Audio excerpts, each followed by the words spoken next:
இந்த சாம்பார் வந்து நீங்க கடைசியா தாளிச்சு ஊத்துனீங்க அப்படின்னா தான் ரொம்ப வாசமாவும் இருக்கும், டேஸ்டாவும் இருக்கும்.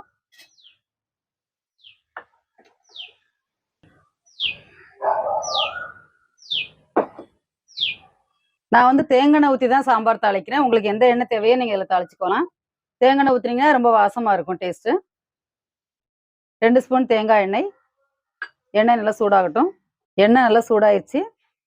1/2 ஸ்பூன் கடுகு, 1/2 ஸ்பூன் ஜீரகம், 1/4 ஸ்பூன் வெந்தயம், கொஞ்சமா கருவேப்பிலை,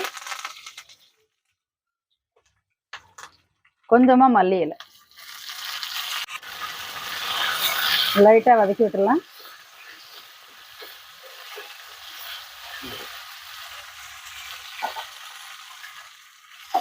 இதை இப்போ நம்ம சாம்பார்ல சேர்த்துடலாம். நல்லா சாம்பார் கம கமன்னு வாசனையா இருக்கு. சாம்பார் செஞ்சு முடிச்சுட்டு கடைசியா வந்து இந்த கடுகு